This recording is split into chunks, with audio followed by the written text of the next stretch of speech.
After hearing the instructor, all the students reacted with excitement, noting that the ones who had won were from the East Wing. At the same time, Sandy expressed confusion about why their group was also being called together. Edge responded with a light chuckle, suggesting that perhaps they were about to receive some kind of explanation. Around them, most of the students stopped eating their delicious food and stared ahead in concern. In contrast, Zeke remained completely at ease, calmly continuing his meal. Noticing their reactions, Zeke pointed out that if they did not eat quickly, their food would get cold. His relaxed attitude left everyone stunned, though some began to chuckle at the situation. Leica then questioned how he could stay so calm in such a moment, and wondered about his lack of curiosity regarding what the instructor was about to explain. In response, Zeke loudly and confidently admitted that he was indeed curious. Hearing that, Leica smiled awkwardly, feeling slightly embarrassed as she acknowledged his answer. Shortly after, the instructor apologized for the delay and allowed everyone to continue eating, while also pointing out that someone had already started ahead of the rest. He encouraged the others to eat as well, explaining that the feast had been prepared as a reward for the strength shown by those who participated in the 66-lesson trials, specifically highlighting the achievement of reaching 86 strength. Upon hearing this praise, the students from the West team felt both happy and slightly shy. Then, the instructor announced that the time had come to explain the details of a special mission.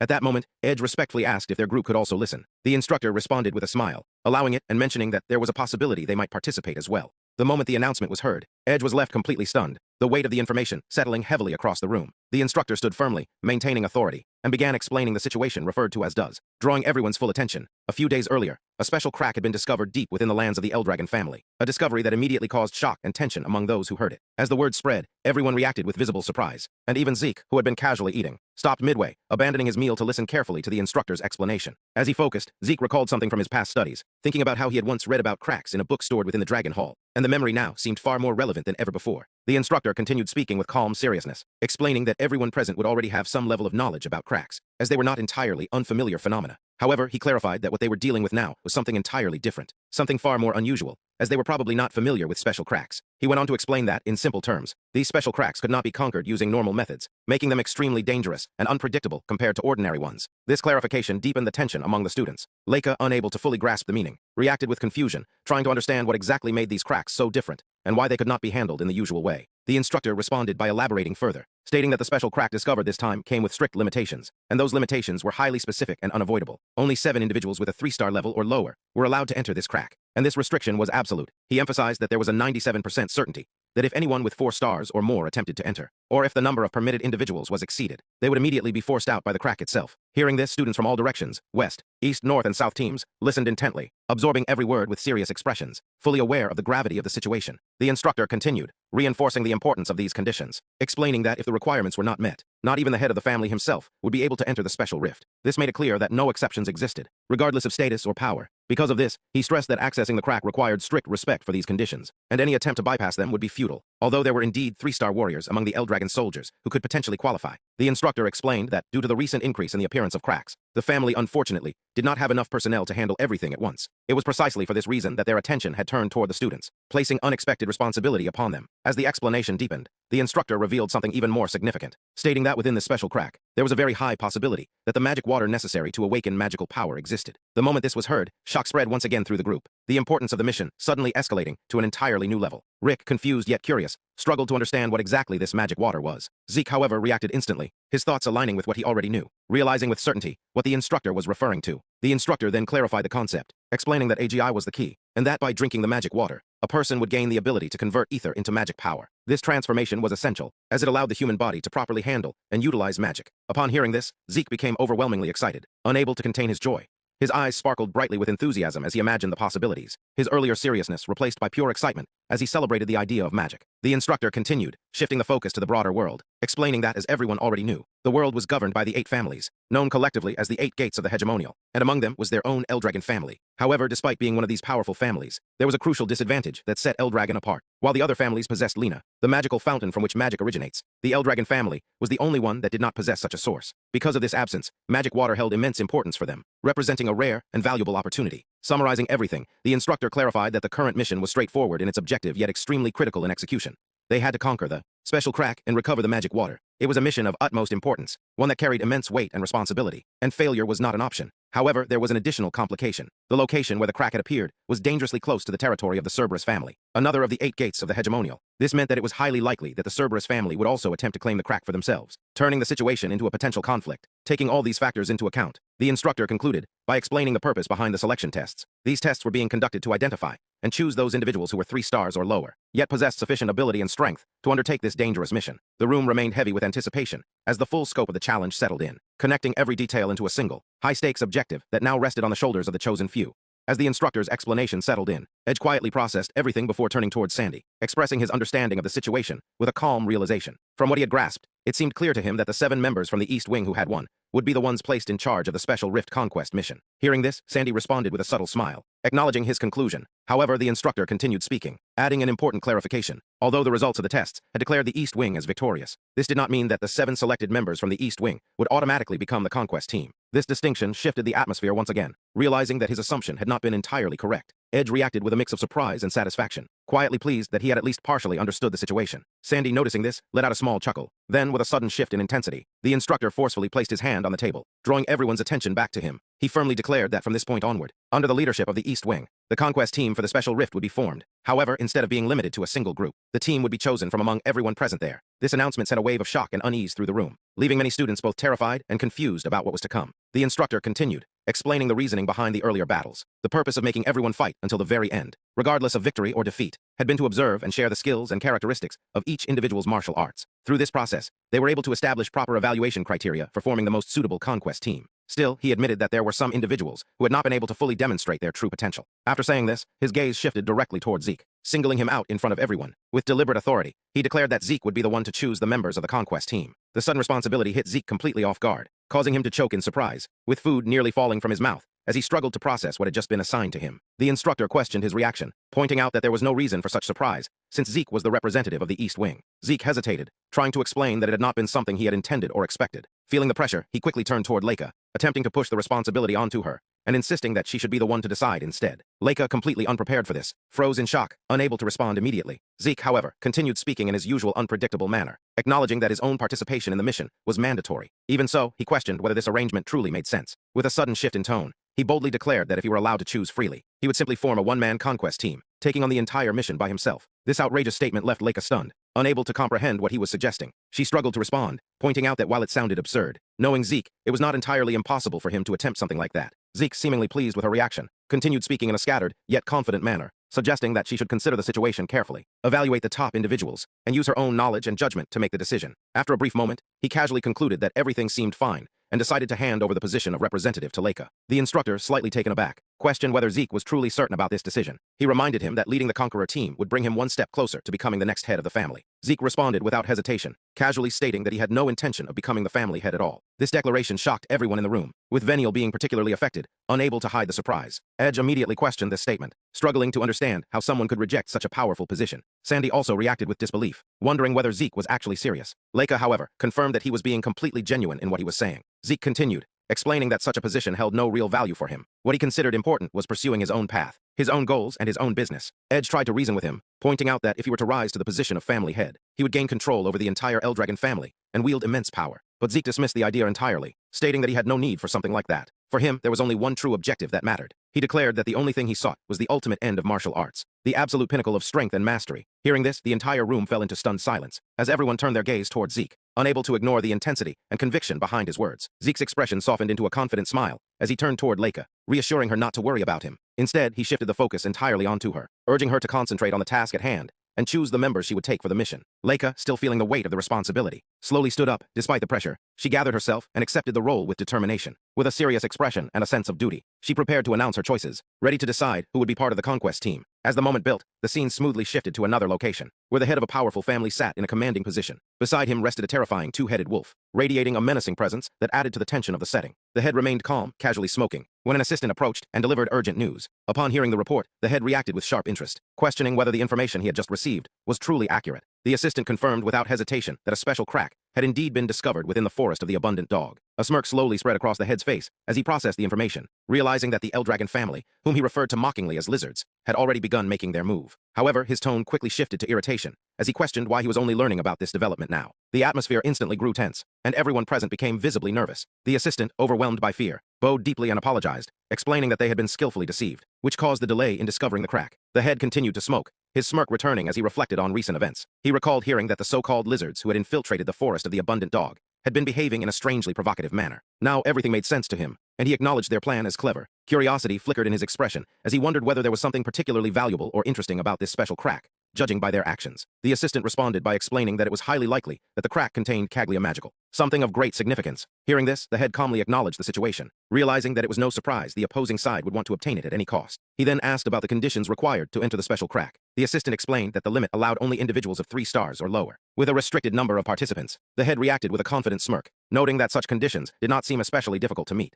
However, he also recognized that the opposing side had already taken the lead and would likely occupy all the available positions. The assistant added more information, explaining that the Eldragon side did not have enough capacity to send their trained soldiers. Instead, they were reportedly sending young trainees who had not yet reached higher ranks. This revelation surprised the head, who reacted with disbelief at the idea that they planned to conquer such an important crack with a group that had not even reached proper rank levels. The assistant, uncertain, asked what course of action they should take, suggesting whether they should immediately form a team of 3 stars or lower. The head considered the situation carefully, acknowledging that it was already too late to start forming such a team from scratch. However, he pointed out an important detail. When it came to special Lena cracks and such rare opportunities, there was no doubt that the heirs of the Eldragon family would also be involved. This realization shocked the assistant, who immediately understood the implications. The head then shifted his attention and asked how many deception bracelets remained in their possession. The assistant quickly recalled that there were approximately 4 left. A dangerous smirk formed on the head's face as he issued a decisive order. He declared that he did not care if all the bracelets were used, commanding the assistant to go and eliminate all those young trainees. The assistant hesitated, clearly shocked, questioning whether such a decision was truly appropriate given that they did not know when they would be able to acquire more deception bracelets. The head dismissed the concern without hesitation,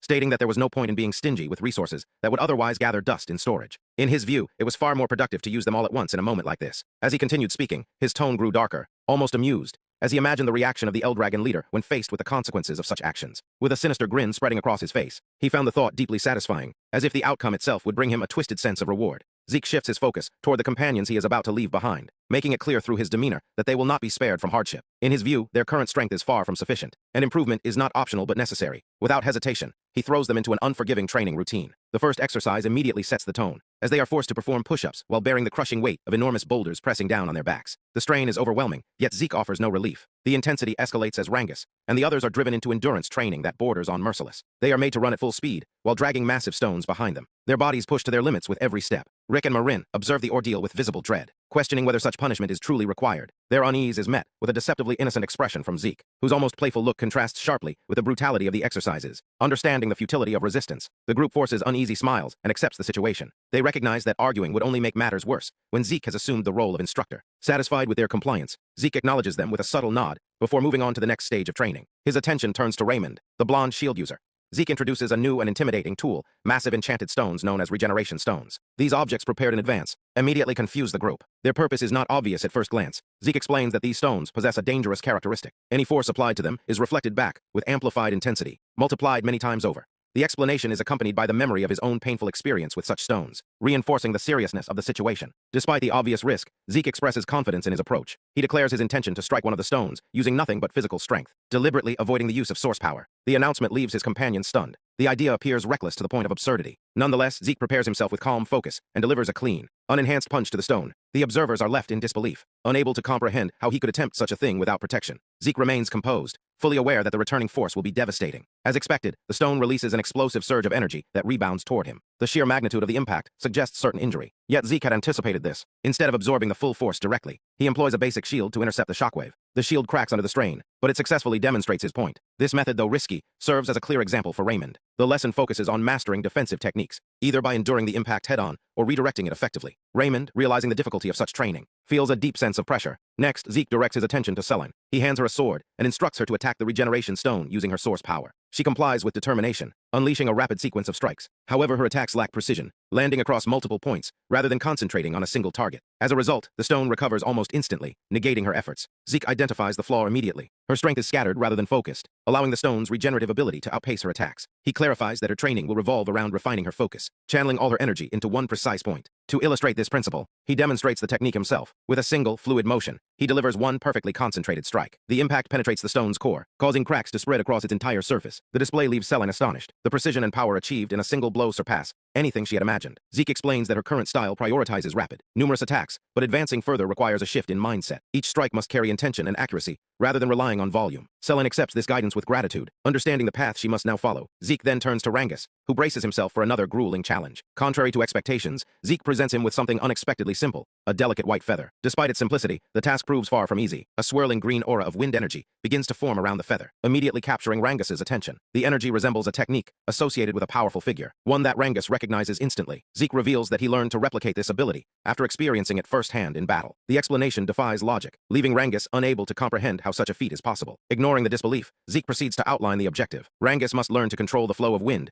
with such precision that he can manipulate the feather without physical contact. To demonstrate, Zeke performs a seemingly impossible act. He balances the feather using controlled bursts of wind generated through his movements, maintaining its position with extraordinary accuracy. The challenge lies in the feather's lightness, which makes it extremely sensitive to even the slightest disturbance. Zeke explains that true mastery requires a shift in approach. Instead of attempting to dominate or control the wind forcefully, Rangus must learn to align himself with its natural flow. Through another demonstration, Zeke shows how subtle movements can create gentle currents capable of lifting and guiding the feather. The lesson emphasizes surrender rather than control, suggesting that true command over the element comes from understanding and harmony. Rangus struggles to grasp the concept, yet the depth of the technique leaves a strong impression on him. As the training session concludes, Zeke's composure reflects the confidence of someone who has already reached a higher level of mastery. His companions are left overwhelmed, each facing a daunting path of growth. Before they can fully process the experience, a voice calls out to Zeke, urging him to hurry. The reminder pulls him back to the present moment. With a brief farewell, Zeke entrusts his friends with their respective training tasks and departs to join the mission team. Rangus, shaken by the challenge ahead, begins to doubt his ability to succeed. However, support from his companions helps him regain his determination. The emotional weight of the moment transforms his uncertainty into resolve. Meanwhile, preparations for the mission are underway. A group of selected individuals gathers, forming an unconventional team composed of both allies and rivals. The lineup reflects a strategic decision, combining different strength to maximize their chances of success. Despite underlying tensions, the team moves forward with a shared objective. Elsewhere, discussions unfold regarding the mission's risks. Concerns arise about potential interference from rival forces, as well as the possibility of betrayal once the objective is achieved. Confidence in the team's abilities remains strong, particularly due to Zeke's presence. Observers note that his capabilities defy conventional evaluation, making him an unpredictable yet invaluable asset. Speculation about his origins intensifies as his abilities are compared to legendary techniques reserved for the highest authority within his lineage. The similarities are too significant to ignore, raising questions about how he could possess such knowledge without formal training. Investigations into his past reveal no clear explanation, deepening the mystery. The idea emerges that Zeke's talent may transcend ordinary understanding. Some consider the possibility that his abilities are tied to something far older and more profound. This theory, though difficult to accept, gains weight as more evidence aligns with it. The notion of reincarnation is quietly suggested, linking him to figures of immense historical significance. The revelation leaves a lasting impact on those who hear it. What initially seemed impossible begins to feel plausible in the face of Zeke's extraordinary feats. His presence alone challenges established beliefs about strength, talent, and legacy. The head observed everyone's reaction and noticed their growing nervousness, then dismissed the situation by calling it an absurd story. He reasoned that if the kid truly possessed that level of power, then wild dogs like those would be insignificant to him. The scene then transitioned smoothly to 1 week later, where all the instructors and students had gathered in a jungle. Freya appeared visibly worried as she asked about the whereabouts of the vice leader of the Black Dragon Squadron. An instructor hesitantly explained that when they realized the situation,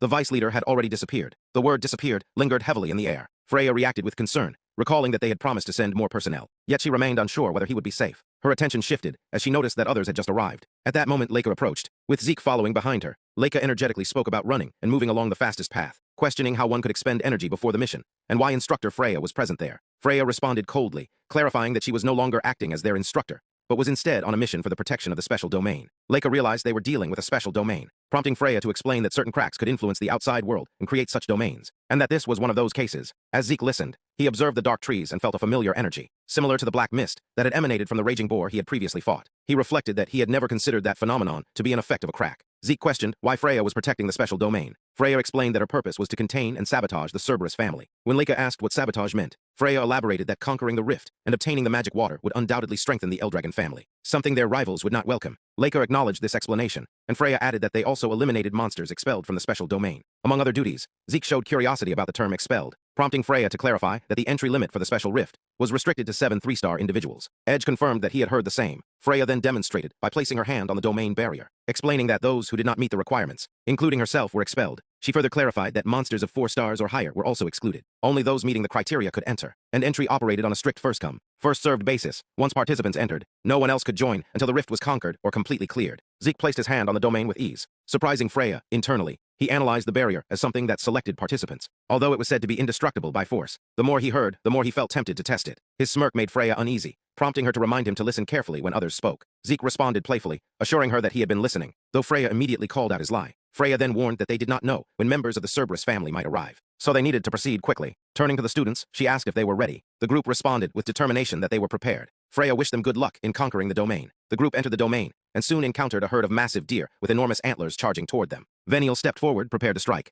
and swiftly killed them all in a single attack. His companion praised his performance as magnificent, while Veniel quietly stared at his weapon. This moment triggered Edge's memory of an earlier encounter. He recalled secretly watching Zeke hand Veniel a weapon. Zeke had instructed him to take it, reminding him that he always followed through on his promises, including training him, since the mission would involve real combat. Zeke insisted that Veniel use the staff. Veniel questioned the decision, pointing out the importance of the mission and his lack of familiarity with the weapon. Zeke insisted anyway, frustrated. Veniel threw the weapon aside and refused, questioning why he should use something he did not understand. As Veniel walked away, Zeke used the weapon's aura from behind, releasing a powerful wind energy that shocked Veniel. Veniel questioned why Zeke was using wind energy. Zeke dismissed the concern and again urged him to use the weapon. Veniel initially refused, repeatedly saying no, while Zeke persistently insisted like a stubborn child. The exchange escalated until Veniel, exhausted, collapsed, and finally accepted the weapon, admitting there was no reasoning with Zeke. Zeke then explained that, although there was no umbrella available, the cane served as a substitute with similar handling to a Lin Paragon. He declared that this time, Veniel would train specifically for that style. Veniel expressed doubt, pointing out his lack of basic knowledge or techniques. Zeke reassured him, claiming he had created a technique tailored specifically for him and revealed its name.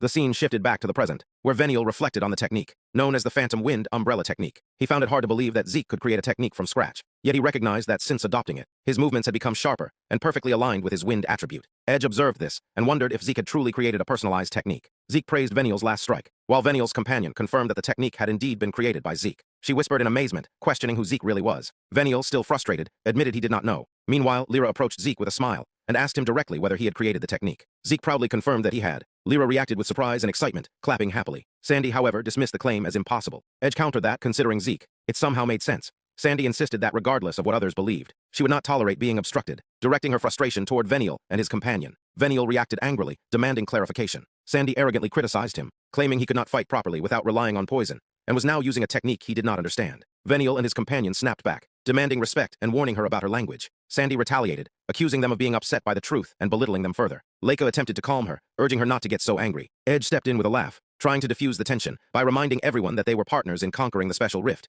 and needed to cooperate. Sandy strongly objected, questioning how she could cooperate with those who had nearly killed Leica using poison. She declared her disagreement with the team selection. Edge and Leica tried to restrain her. Zeke then asked Lyra if she had any thoughts on the matter. Lyra responded indifferently, stating she did not care as long as she could participate in the mission. Zeke found her attitude amusing and praised her broad-mindedness. Sandy, still upset, questioned Leica's decision to include such individuals. Leica explained that, although she was not as pragmatic as Lyra, she recognized the outstanding skills of those individuals and believed they were necessary for the mission. Veniel's companion sarcastically remarked that at least the leader seemed sensible, unlike her older cousin. This provoked Sandy further, causing her to lash out again, only to be restrained by Edge, who tried to keep the mood light. Amid the tension, Leica expressed concern about whether the group would truly be able to function effectively. Zeke reflected internally that the aftermath of the selection test was still affecting them, preventing trust and cooperation. He noted that each member had their own unresolved thoughts, making the group unstable. He considered that if they could understand and accept each other, they might become trustworthy companions. Leica then drew everyone's attention to the crack ahead. Zeke reacted with excitement upon seeing an actual crack in space. Leica shifted into leadership mode, warning the group that they did not know what awaited them inside,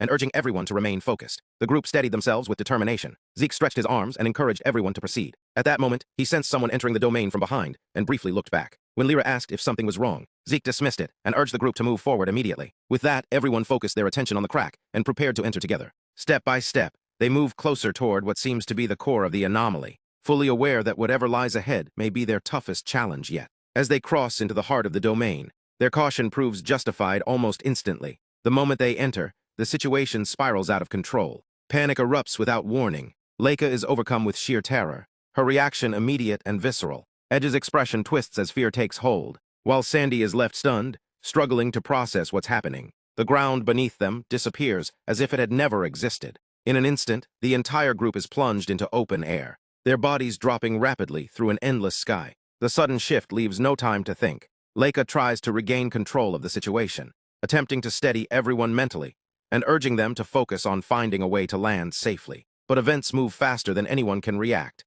Out of nowhere, a massive bird descends with terrifying speed. Its presence is overwhelming, and before anyone can intervene, it snatches Zeke clean out of the air. The action is so sudden that it leaves the rest of the team helpless to respond. Sandy watches in horror as the scene unfolds, her attention torn between Zeke being carried away and Leica continuing to fall toward the forest far below. Zeke himself barely has time to comprehend what's happening. One moment he is falling alongside his team, and the next he is being hauled away through the sky. The sheer unpredictability of the situation leaves him momentarily stunned. Below, Leica desperately gestures toward the sky, her focus locked on Zeke as he disappears into the distance. Her concern for him is immediate and overwhelming, but Edges quickly forces her attention back to reality. He emphasizes the urgency of their own survival as the ground rushes closer with alarming speed. Faced with the inevitable, Leica braces herself for impact. Preparing for the worst, nearby, Vanel reacts with visible irritation, clearly unimpressed by the chaos surrounding him.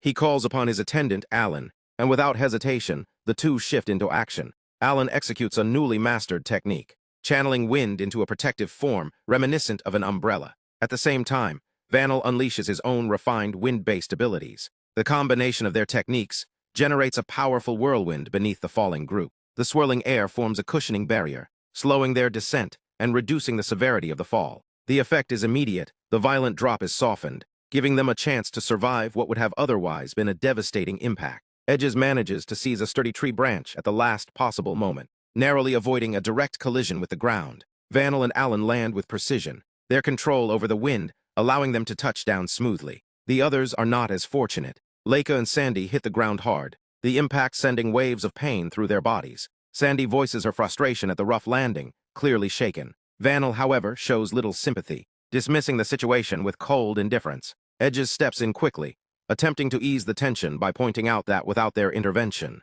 the outcome would have been far worse. Leela slowly pushes herself upright, acknowledging the pain, but confirming that she is still able to continue. The group takes a moment to recover as Edges scans their surroundings. The environment is unfamiliar and unsettling, unlike anything they have encountered before. Recognizing the uncertainty ahead, he suggests they take advantage of the moment to recover, encouraging everyone to use healing resources while they can. With the immediate danger behind them, Leica turns her attention to Vanel and Alan. She expresses genuine gratitude for their actions, acknowledging that they saved the team from a far worse fate. The response she receives is distant. Vanel dismisses the thanks, framing his actions as a necessity for the mission, rather than an act of goodwill. Sandy reacts with mild frustration, wishing for at least a hint of acknowledgement. Alan then shifts the focus to a more pressing concern, Zeke's sudden disappearance. The question of what to do next hangs heavily over the group. Vanel's response is blunt, suggesting that they simply move on without him. This sparks curiosity, leading Leela to question whether he might actually be concerned despite his words. His reaction is immediate and defensive, denying any such feeling, though his demeanor suggests otherwise. Sandy observes this contradiction, noting his inability to be honest about his own thoughts. Surprisingly, Edges sides with Vanel's perspective, arguing that worrying about someone like Zeke may be unnecessary. This unexpected confidence catches Sandy off guard, prompting her to question how he can be so certain. Leica's agreement only deepens her confusion. Frustration builds as she tries to understand how the others perceive Zeke. In their minds, memories of his past actions surface, his relentless training, his intense presence, and his overwhelming strength. These recollections shape a shared conclusion among them. To them, Zeke is something far beyond ordinary. As this realization settles in, Sandy begins to question whether her own perception is the outlier. Edges brings the conversation back to the immediate problem, reminding everyone that regardless of their opinions, they still need to regroup with him. The challenge lies in figuring out where to begin. At this point, Leela offers a crucial piece of information. During their fall, she managed to catch sight of something unusual in the distance, a distinct pillar of light. While Alan expresses doubt that anyone could maintain awareness during such chaos, Leela remains confident. She indicates a specific direction within the dense forest, certain of what she saw. Her certainty surprises the group. When questioned, she explains that she briefly surveyed the surroundings mid-fall and committed the location to memory. The display of awareness earns admiration, particularly from Sandy, who is visibly impressed. Building on this information, Leica quickly and decisively forms a plan. She recalls that the bird carrying Zeke was heading in the same direction as the strange, glowing light.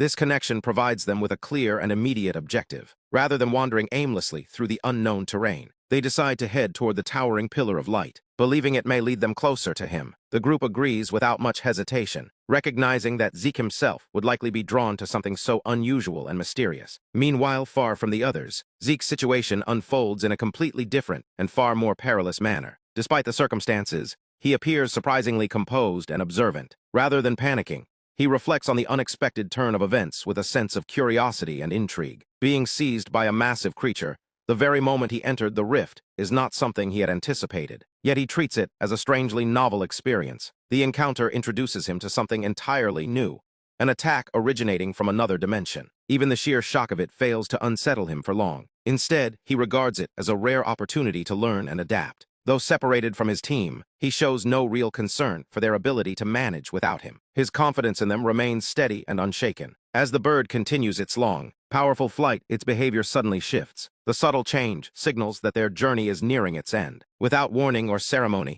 the creature abruptly releases him. Zeke begins to fall once again, this time completely alone. Looking downward, he quickly understands exactly where he is headed. Below him sits a massive, crudely built nest perched precariously atop a jagged mountain peak. The structure is enormous, and within it are 3 large, restless chicks, each one eagerly awaiting food. Their attention locks onto him instantly. The young birds react with visible excitement, their anticipation unmistakable, as they prepare to receive what they perceive as their next meal. As Zeke descends rapidly toward them, the situation becomes painfully clear. He is the target, and to them, he is nothing more than food falling straight into their grasp. After settling the situation with the starving chicks somewhere off-screen, the danger around Zeke finally faded. The young hatchlings that had nearly torn him apart moments earlier were no longer acting aggressive. Instead, the little creature that had once looked ferocious now trembled pitifully, sweat dripping down its tiny body as it whimpered in complete defeat. Zeke brushed the dirt from his clothes and reflected on how close he had come to becoming bird food